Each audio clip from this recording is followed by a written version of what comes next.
What do you, Yom Ha'atzmaut? Any plans?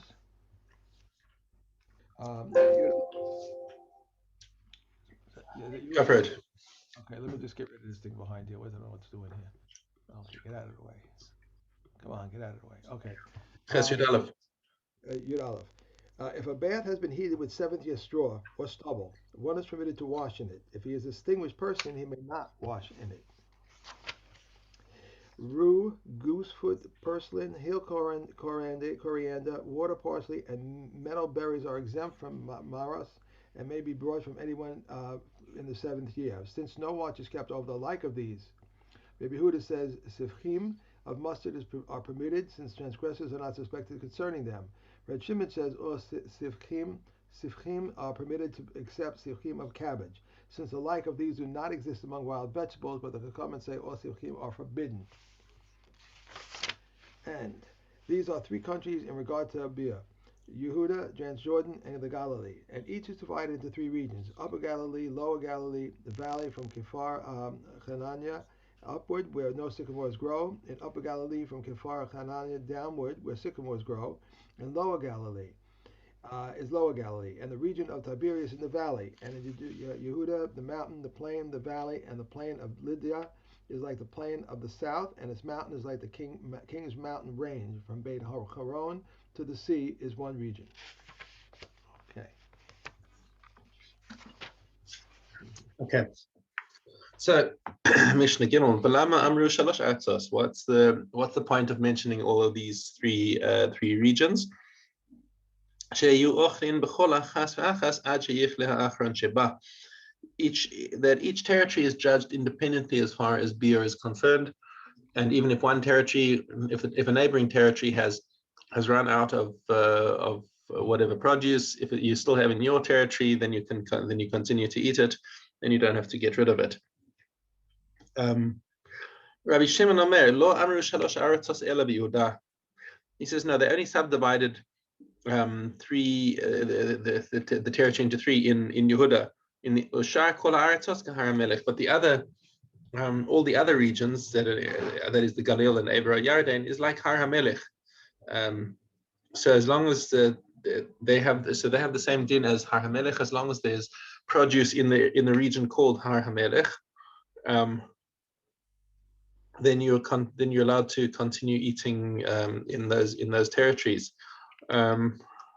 Where's this?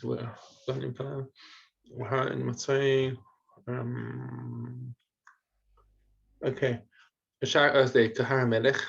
I'm just looking at the commentary here.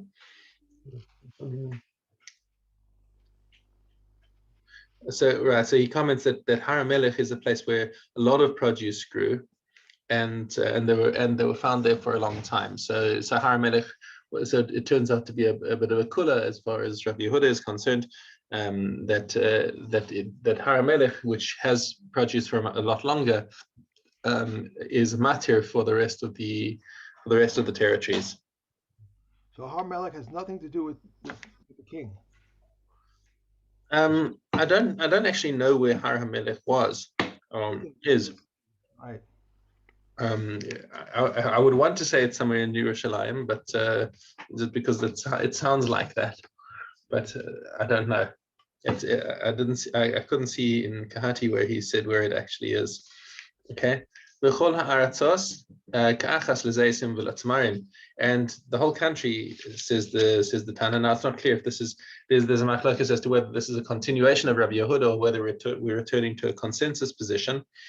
That the whole of Eretz Israel has one din as far as olives and dates are concerned.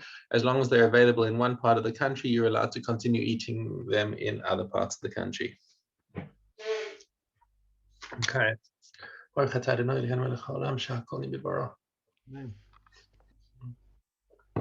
Okay.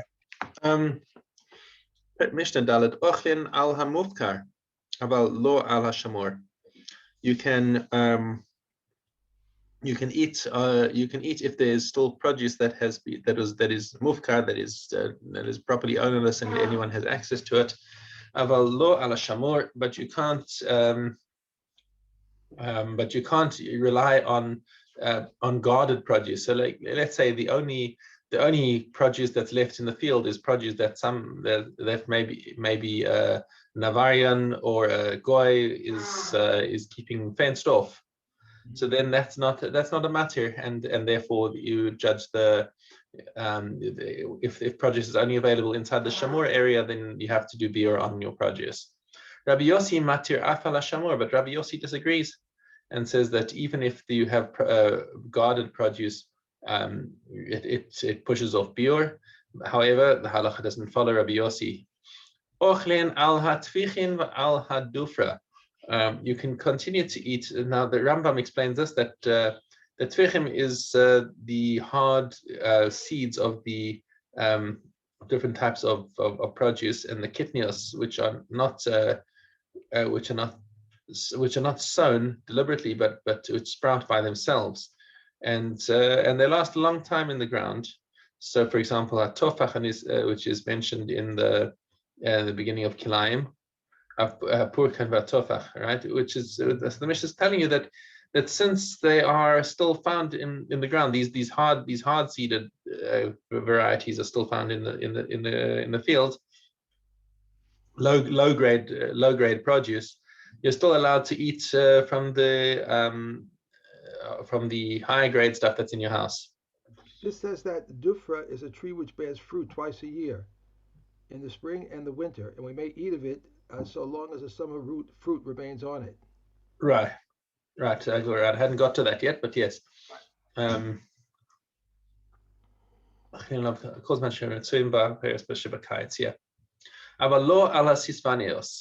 But sisvanios are the late grapes, the ones that only become ripe in the autumn, because these grapes are low grade and are not actually they're not actually fit for eating, according to Mishna Rishona. The Rambam explains the reason, because they're similar to fruit of a different year, and therefore they don't push off the time for biur of grapes. Rabbi Yehuda matir kol zman shebikru ad shelo yichle hakayetz. He says he permits them as long as kol zman shebikru ad shelo yichle hakayetz, as long as they ripened before the harvest completed.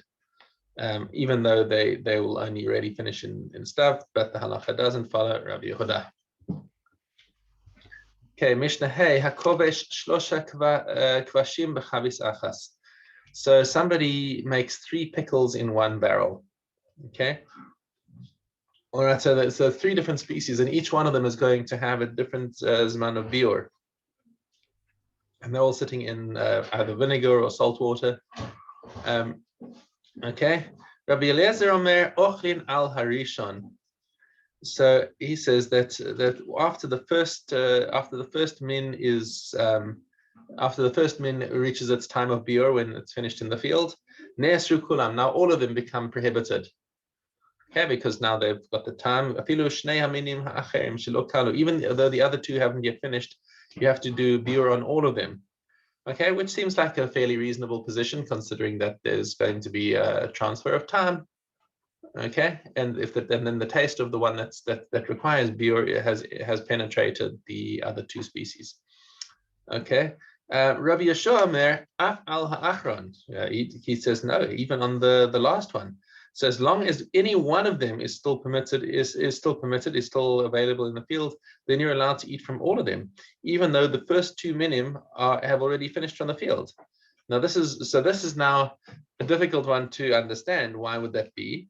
The Rishalmi explains his reason. At Rabbi Eliezer says the Rishon gives taste to the last one. So okay, so that was easy enough to understand. We said that ourselves, that since it's transmitting taste, so the other ones will also be receiving the taste. But Rabbi Yeshua says the opposite. Ha'achron nosen tam barishon. In other words, since the min that hasn't completed from the field has given its taste into the minim that have finished, mutar l'ochel then it's mutar to eat them until the last one needs biur.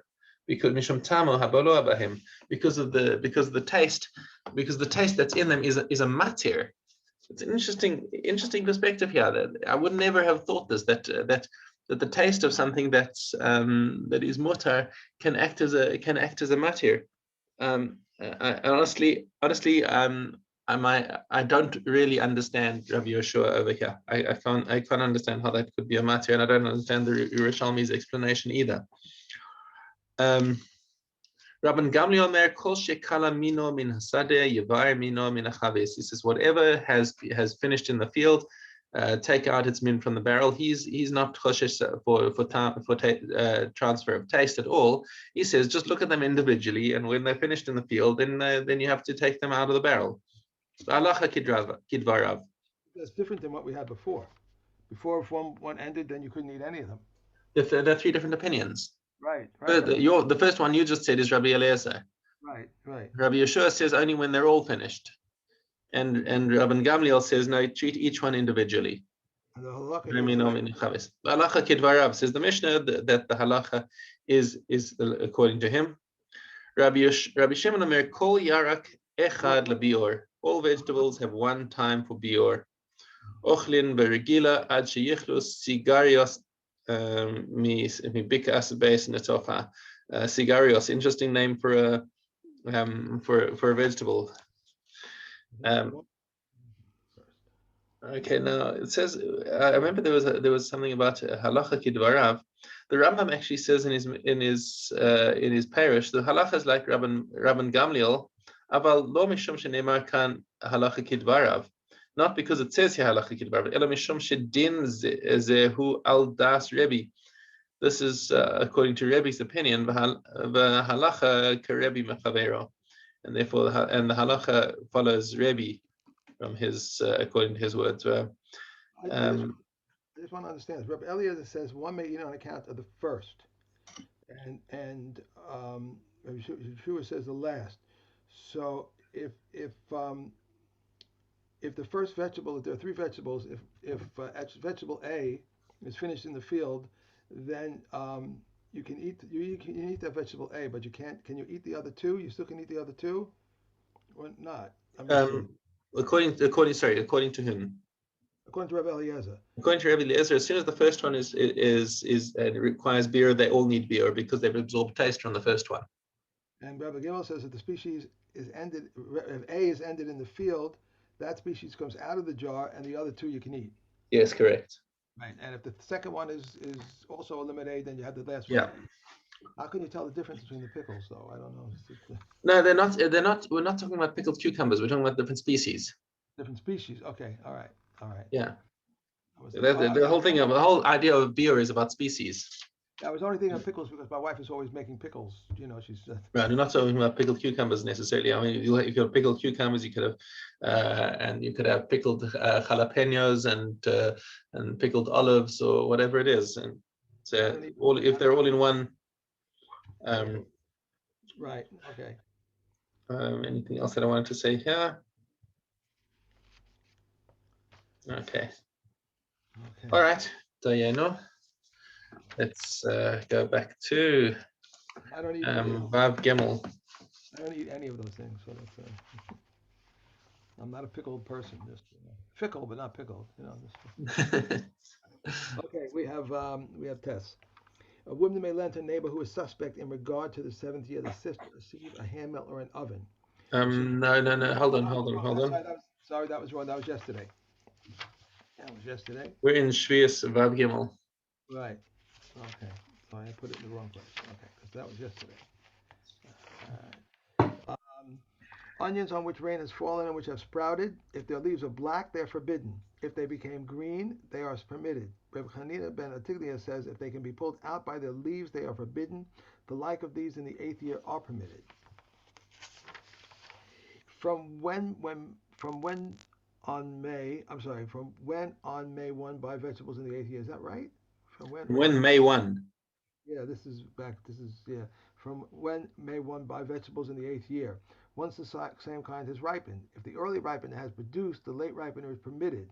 A Rebbe permitted to buy vegetables immediately after the end of the 7th year. This is a typo over here. Okay. Um, and last is one may not take out the oil that must be burnt in seventh year produce from Eretz Yisrael beyond Eretz Yisrael. Reb Shimon said, I heard expressively that one may take them to Syria, but not beyond Eretz Yisrael. Okay. Right. Okay, Kilayim, Hey Aleph. A vineyard that has been laid waste. If 10 vines can be harvested with one beit saw, then they are planted according to the law. It is called a poor vineyard. If a vineyard has been planted in an irregular layout, if there are two opposite trees, it is a vineyard. But if not, it is not a vineyard. And Reb Meir says, since it has the appearance of vineyards, it is a vineyard. A vineyard which is planted less than 4 avens apart, Reb Shimon says it is not a vineyard, but the Chachamim say it is a vineyard, and the middle ones are regarded as non-existent. I don't see your picture in here with your hands spread out, measuring the. It's in the next printing. A ditch 10 deep and 4 wide, which crosses a vineyard. Reb Eliezer ben Yaakov says if it traverses the vineyard from beginning to end, then it has the appearance of lying between two vineyards, and one may sow in it. But if not, it is not a winepress. And a winepress 10 deep and 4 wide is a vineyard. Reb Eliezer says one may sow in it, but the Chachamim forbid. A watch mound 10 high and 4 wide is a vineyard. In a vineyard, one may sow on it, and the tips of the branches intertwined. It's forbidden. Okay. Right. Okay. Tevel Yom. William. Yeah, Daled Gimel. Regarding a kneading bowl, that is a tevel yom, we may knead a dough in it and separate challah from it. And she brings the piece close and orally designated as challah, because the dough is a shlishi, and the shlishi is tahor in the case of chulin. Regarding a pitcher that is tevel yom, that one fills from a barrel of maisa that is tevel, if he said, this wine shall be trumas maisa after dark, it is a trumas maisa. If he said the wine shall be an erev, he has said nothing. Right, because it's got to be edible at the time that it's that he declares it. If the barrel breaks, the wine in the pitcher remains tevel, and if the pitcher breaks, the wine in the barrel remains tevel.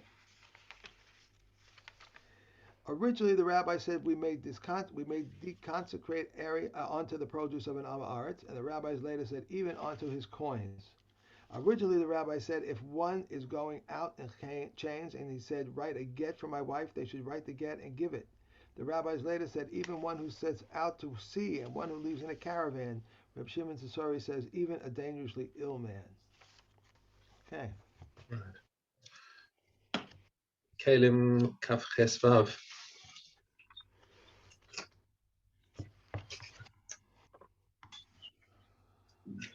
If a patch was sewn onto a basket, it contaminates one and invalidates one. If one then separated it from the basket contaminates one and invalidates one, but the patch becomes tahor. If it was sewn onto a cloth, it is contaminates two and invalidates one. And if he then separated from the cloth contaminates one and invalidates one, but the patch contaminates two and invalidates one. The same applies if one sewed a patch onto a sack or onto leather. These are the words of Reb Meir. Reb Shimon rules a tahor, but Reb Yossi says if he sewed the patch onto leather, it is tahor. Onto sack, it is tameh since it is woven. The minimum measure of 3 by 3 that the rabbi stated concerning cloth is for the cloth without the hem. These are the words of Reb Shimon, but the Chachamim say the minimum measure is precisely 3 by 3.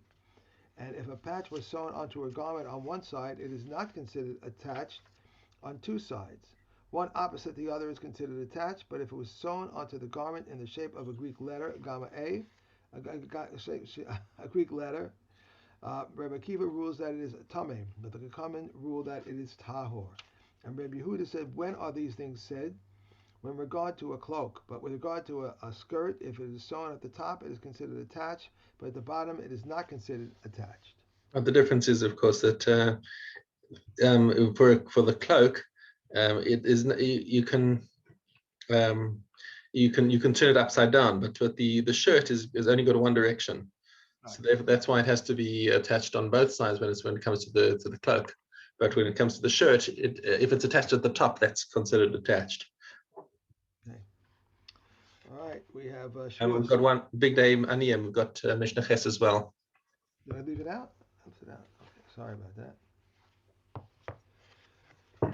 Concerning clothing of poor people, although they do not measure 3 fingerbreadths by 3, they can become tummy with midrash tuma. Regarding a cloak that began to tear, once a majority of the cloak is torn, the torn parts are no longer considered to be attached. Thick cloths and soft cloths are not subject to the law of 3 by 3. Okay. Okay. You seem tired today, Shaul. You I tired? am. I'm very tired, and I don't know why. I actually didn't sleep too badly, but maybe I just got to sleep too late. Reb Meir says some things are attached to the ground, but not treated as land. But the Kachamim do not occur with him. If so, how so? If one claims, I delivered to you 10 fruit-laden vines, and the other one says they were only 5, Reb Meir declares him liable to an oath. But the Kachamim say anything attached to the ground is treated as land. There is no oath except in regard to something defined by measure, weight, or number. How so? If one claims, I delivered to you a full house, or I delivered to you a full purse, and the other one said, I do not know, but whatever you put down, you are taking, he is exempt. If this one says up to the projecting beam, and this one says up to the window, he's liable. If one lends another on security and the other security was lost, if he says to him, I lent you a cellar on it and it was worth a shekel, and the other one says, not so, you lent me a cellar on it and it was worth a cellar, he is exempt. But if he says, I lent you, Because what's he doing? He's kofar asakol. uh, If he's denying everything, basically. I lent you a cellar on it and it was worth a shekel, and the other one says, not so, you lent me a cellar on it and it was worth 3 dinners, he is liable. If he says, you lent me a cellar on it and it was worth 2, and the other one says, not so, I lent you a cellar on it and it was worth a cellar, he is exempt. But if he says, you lent me a cellar on it and it was worth 2, and the other says, not so, I lent you a cellar on it and it was worth 5 dinners, he's liable. Now, who swears? The one who had the deposit, lest this one swear, and the other one who produces the deposit. Yeah, so who must go first? In other words, Right, right.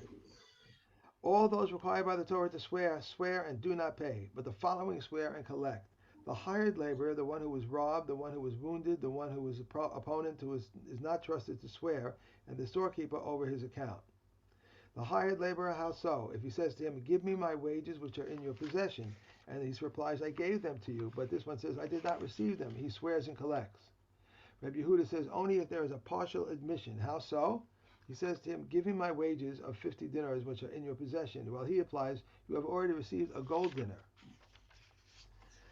The one who was that's robbed, it. That's it. that's it. Mm-hmm. Tinus 9:10. Okay. Um, wherever, whenever it is written in the scroll of fast not to eulogize on a particular day, on the day before it, fasting is forbidden. On the day after it, fasting is permitted. Rabbi Yossi says both before and after fasting is forbidden. Concerning days about which it is written in the scroll of fast, not to fast on them, both before and after them, fasting is permitted. Rossi says before them, fasting is forbidden, and after them, fasting is permitted. We may not decree upon the community a series of fasts commencing on Thursday so as not to cause a rise in the market prices. Rather, the first 3 fasts are on Monday, Thursday, and Monday. The second 3 on Thursday, Monday, and Thursday. Rabbi Yossi says just as the first 3 fasts are not to commence on Thursday, so too neither the second 3 fasts nor the final 7 fasts may commence on Thursday. We may not decree community fast on Rosh Chodesh, Chanukah, or Purim. However, if they had already commenced a series of fasts, they may not interrupt it. And it's the opinion of Rabbi Gamliel. Rabbi Meir says, although Rabbi Gamliel said they may not interrupt the series, he agrees that they should not complete the fast. The same is true of Tisha B'Av, which falls on the eve of Shabbat. Okay. Okay. Quick story. I know you're talking. Quick story. I know you know